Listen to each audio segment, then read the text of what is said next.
niinku rennommaksi ja semmoisen vähän niinku enemmän sitä niinku,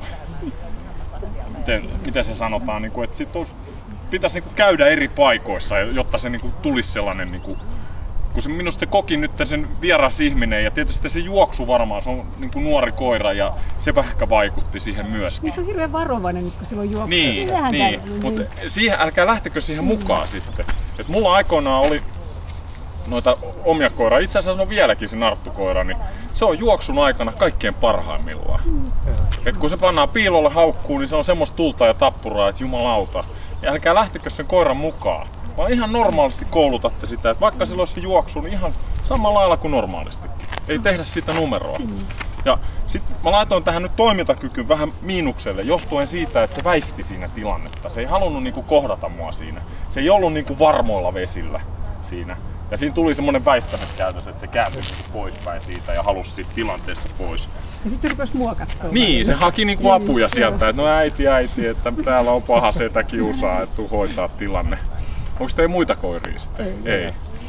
Mutta niinku, sit kun te mietitte sitä niinku tottelevaisuuskoulutusta, niin samalla lailla kuin tälle jollekin koiralle sanon, että lyhyitä ja ytimekkäitä ja sit se koira pitää panna töihin.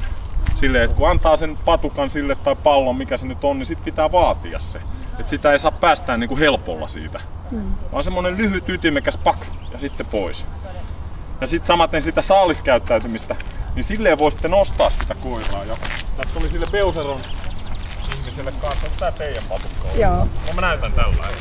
Elikkä nyt kun se koira on, tässä ottaa pannasta kiinni ja sit potkii näin sitä. Ja ensimmäisellä kerralla silleen, että se pääsee siihen. Kun se oikein tavoittelee, niin sit sen mies pitää saada se. Ja samalla lailla niin teette sen niin myöhemmässä vaiheessa sitten, että vedätte sitä näin ja sit otattekin ton taskuun noin ja sit lähtee seuraaminen. Niin sitä kautta sen saa niin aktiivisemmaksi sillä saralla. Ja sitten tää puolustuskäyttäytyminen, nyt kun se on niin nuori koira, niin se varmasti kehittyy sieltä.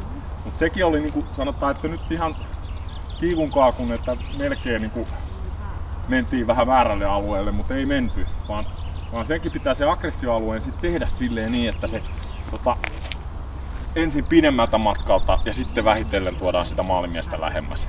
Tai sitten se periaatteessa riittää, niin kuin mä tein tuossa monta kertaa sen, että kun se oli aktiivinen, se haukahti, niin mä käänsin heti pois, lähdin pois siitä tilanteesta. Ja silloin se vahvistaa sitä koiraa, eli uhka väistyy. Silloin se koira kokee olevansa vahva. Ja vielä se, mikä on aggressioharjoituksen kaikkein tärkein asia, niin pitää olla se rauhoittuminen.